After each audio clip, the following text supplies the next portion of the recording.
Assalamualaikum warahmatullahi ta'ala wabarakatuh. Nahmaduhu wa nusalli wa nusallim ala rasulihin karim amma ba'd. Syukur Alhamdulillah kita dapat bertemu lagi dalam sesi tazkirah ringkas. Hari ini tajuk ialah memberi pinjaman kepada Allah Subhanahu wa ta'ala. Dalam surah Al-Baqarah ayat 245 Allah Subhanahu wa taala berfirman, A'udzu billahi minasyaitonir rajim. Bismillahirrahmanirrahim. Man dzalladzi yuqridullaha qardan hasanan fayudha'ifahu lahu ad'afan katsira. Wallahu yaqbidu wa yabsutu wa ilaihi turja'un. Sadaqallahul azim. Yang maksudnya lebih kurang, siapakah yang ingin memberi pinjaman kepada Allah Subhanahu wa taala?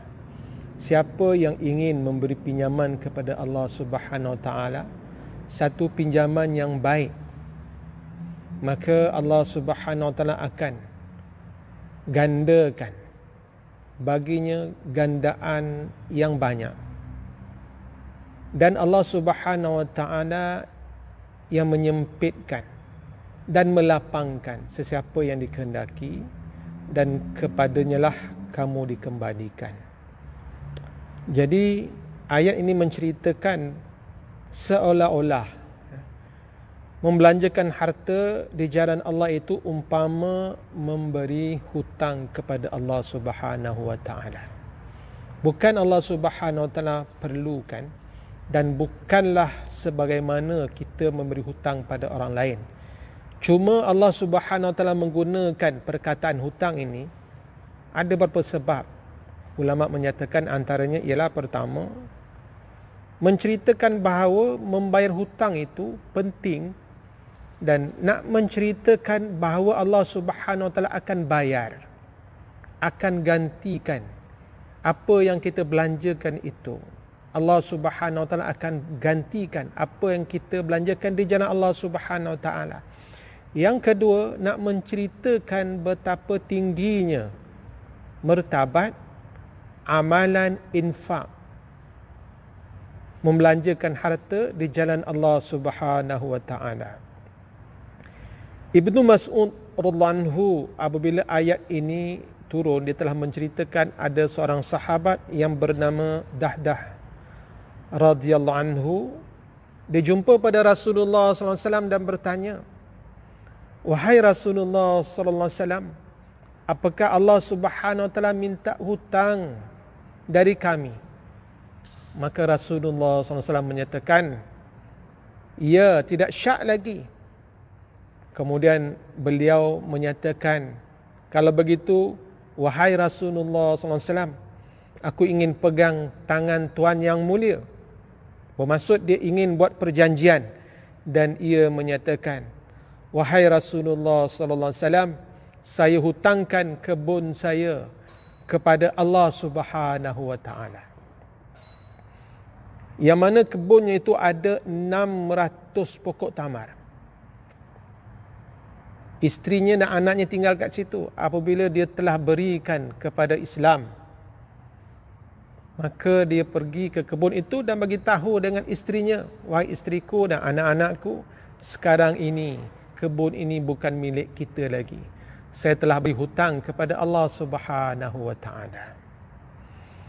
Jadi tuan-tuan yang mulia, bila kita infakkan harta kita di jalan Allah Subhanahu wa taala, pasti Allah Subhanahu wa taala akan balas. Dan sehingga Allah Subhanahu wa taala menganggap dia hutang. Bermaksud dia tak bayar masa itu, Allah Subhanahu wa taala akan cari masa yang sesuai untuk beri pada kita di waktu yang sangat berhajat. Berapa banyak Allah Subhanahu wa taala beri? Bukan kalau hutang, kita berhutang dengan kawan, RM60 kita bayar RM60. Sebab itu dalam satu ayat dinyatakan, "Man jaa'a bil hasanah falahu asyru amsalihha." Siapa yang buat satu kebaikan, maka baginya 10 gandaan. 10 sepertinya. Maka Nabi SAW minta lagi. Itu terlalu sedikit, 10 gandaan. Nabi SAW minta ditambahkan. Minta Allah Subhanahu Wa Taala tambahkan gandaan itu. Maka turun ayat, A'udzubillahi minasyaitonirrajim. Bismillahirrahmanirrahim. Mathalul ladzina yunfiquna amwalahum fi sabilillah kamathali habbatin ambatat sab'a sanabila fi kulli sumbulatin mi'atu habbah wallahu yudha'ifu liman yasha' wallahu wasi'un alim. Sadaqallahul azim. Yang bermaksud perbandingan orang yang menginfakkan hartanya di jalan Allah Subhanahu Wa Taala seperti satu benih, yang mana benih itu menumbuhkan 7 tangkai. Fi kulli sumbulatin mi'atu habbah. Dalam satu tangkai itu ada 100 benih. Ada 100 benih lagi. Dan Allah Subhanahu Wa Taala tambah kepada siapa yang dikehendaki lebih dari itu. Jadi bayangkan satu kebaikan Allah Subhanahu Wa Taala gandakan 7 tangkai kali 100, 700 gandaan. 700 gandaan. RM1 kita belanjakan, Allah Subhanahu Wa Taala gandakan jadi 700 gandaan. Jadi siapa yang tak nak beri hutang kepada Allah Subhanahu Wa Taala, yang mana Allah Subhanahu Wa Taala akan beri balik harta kita itu dengan gandaan 700. Ini satu pelaburan yang menguntungkan. Cuba tuan-tuan bayangkan, Abid Liu dia bagi gaji pertama pada ibunya RM800. Kali dengan 700, RM560,000. RM560,000. Oh, banyak tu. Hanya dengan memberi RM800. Oleh sebab itu, saya melihat mungkin bukan itu saja kebaikan yang beliau buat. Banyak kebaikan yang dia buat. Allah Subhanahu Wa Taala menggandakan. Oleh sebab itu, cara yang paling tepat, yang cepat untuk gandaan, untuk pelaburan harta kita, ialah infakkan harta kita di jalan Allah Subhanahu Wa Taala. Maksud infak harta di jalan Allah Subhanahu Wa Taala iaitu gunakan harta ini untuk beri kepada ibu bapa, kaum kerabat, orang yang memerlukan, fakir miskin dan sebagainya. Kalaulah Allah Subhanahu Wa Taala dalam Quran ditambah lagi, tujahiduna fi sabilillahi bi amwalikum wa anfusikum. Kamu berjihad di jalan Allah dengan harta dan diri kamu. Itu bermaksud jihad fi sabilillah, sama ada dakwah atau qital. Jadi tuan-tuan yang mulia, Allah Subhanahu Wa Taala Maha baik, sehingga dia mengibaratkan apabila kita infakkan harta kita, berikan RM10, RM50 kepada orang yang berhak menerimanya, Allah Subhanahu Wa Taala mengibaratkan, menganggap itu sebagai hutang, yang mana Allah Subhanahu Wa Taala akan bayar. Bila Allah Subhanahu Wa Taala bayar, itu adalah kebijaksanaan Allah Subhanahu Wa Taala. Yang penting 2 keadaan. Pertama, ketika kita sangat berhajat, ketika kita dalam kesusahan, maka Allah Subhanahu Wa Taala akan bayar ketika itu. Ataupun kita berada dalam kesusahan di akhirat nanti, lagi kita memerlukan pertolongan, masa itu Allah Subhanahu Wa Taala akan bayar. Ataupun Allah Subhanahu Wa Taala tidak ada masa, dia tidak tertakluk pada masa. Bila-bila Allah Subhanahu Wa Taala bayar. Sama ada di dunia ini atau dunia dan di akhirat. Hatta orang yang bukan Islam, kalau dia memberi, buat donation, derma kepada siapa saja, dia buat baik, maka Allah Subhanahu Wa Taala akan balas kebaikannya itu di dunia ini lagi sebelum dia mati. Sebab itu kadang-kadang Allah Subhanahu Wa Taala ringankan sakratul maut seorang kafir ketika meninggal dunia.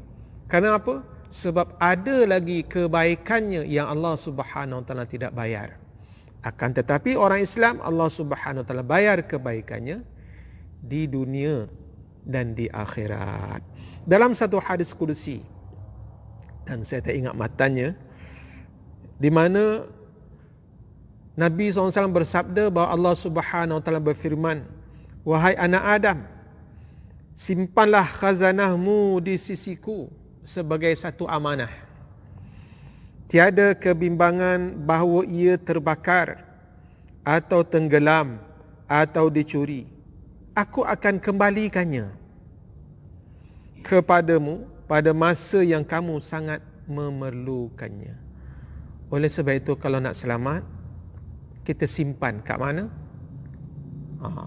Apabila kita infakkan harta kita di jalan Allah, hakikat sebenarnya kita simpan harta kita di akhirat. Kita simpan harta kita, kita beri kepada Allah Subhanahu Wa Taala sebagai amanah. Bukan Allah memerlukan, bukan kita bagi gitu. Bermaksud tuan-tuan yang Allah akan pelihara harta kita. Sebab itu Ibnu Mubarak rahmatullah alaih, dia sangat banyak menginfakkan hartanya sehingga isteri anaknya mempersoalkan kenapa dibuat begitu. Dia bertanya, apa pandangan kamu kalau aku nak pindah ke Hind, ke India, ke satu tempat, apakah aku harus pindahkan barang-barang aku? Isteri dan anaknya beritahu, pasti. Begitulah aku ingin memindahkan harta aku di akhirat. Jadi tuan-tuan yang mulia, kalaulah ingin bisnes ataupun kita ingin pelaburan yang tepat, yang tidak ada kerugian, yang gandaannya bukan 10%, ni 700% atau lebih dari itu. Nah, bagaimana lakukannya? Iaitu pinjam pada Allah Subhanahu Wa Taala. Macam mana? Iaitu kita infakkan harta kita di jalan Allah dengan bantu orang miskin. Beri pada ibu bapa, beri pada isteri, beri pada anak, beri pada orang yang memerlukan. Jadi demikianlah tafsiran ataupun pengajaran daripada ayat. Man zallazi yuqridullah qardan hasanan fayudha'ifahu lahu ad'afan katsira wallahu yaqbitu wa yabsutu wa ilaihi turja'un. Semoga saya dan tuan-tuan dapat amalkan dan kita sebar-sebarkan bagi tahu pada rakan-rakan kita, isteri kita, anak-anak kita dan seluruh umat, insya-Allah. Saya rasa cukup setakat ini. Wabillahi taufiq wal hidayah. Wassalamualaikum warahmatullahi taala wabarakatuh. Subhanallahi bihamdih, subhanakallahumma wa bihamdika, asyhadu an la ilaha illa anta, astaghfiruka wa atubu ilaik.